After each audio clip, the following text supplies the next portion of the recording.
there was kind of an impassioned plea on my part of, we keep talking about someday.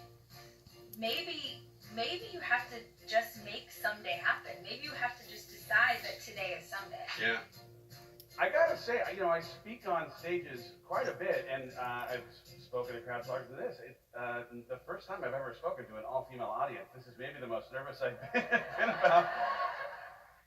We started talking about working together 4 years ago, 5 years ago, 16 years ago when we went on our first date. I don't know when it was, but it's been a long time. And for a long time, I was too preoccupied with what people would say about me making a choice that didn't make sense to them. So I stewed in underfulfilled me, became the mediocre version of the person I want to be because of my worry of how someone might react to me saying the construct that you live inside of does not apply any longer to me. There is a single tie that is more important than almost anything else, and that is the tie between growth and fulfillment. You can find ways to short-term create happiness, but if you are not growing, you will not be fulfilled.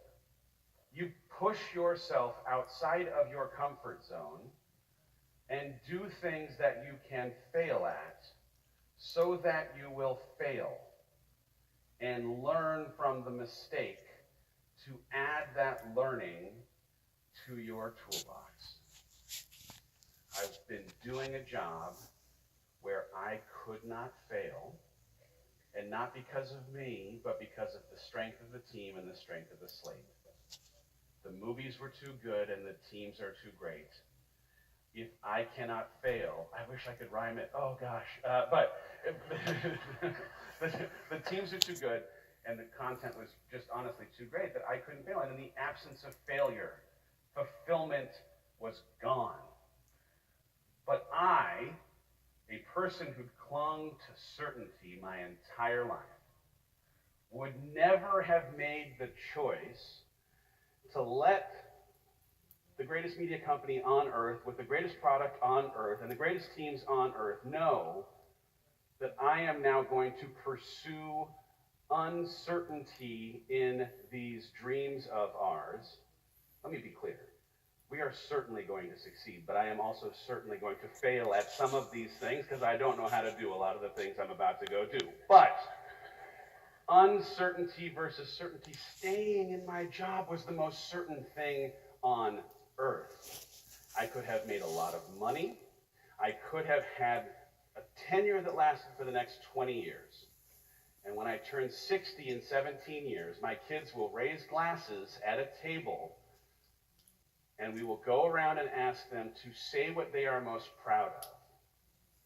And the thing that they will say better not be, he always played it safe, he was miserable, a bit of a drunk, and totally, a person we couldn't hang out with, but we got that college money. I want my kids to raise a glass and say, he listened to where God led him, and despite what conventional thinking said, he trusted and went into uncertain spaces because the fruit of that uncertain tree is unbelievably better tasting. This is a room. I sat in the back. I cried the tears as people stood up. You all have been through things and you're here, and you are here to do more. Now believe that you can. Step into uncertain spaces and be the person that you were made to be. Thank you. It's so essential.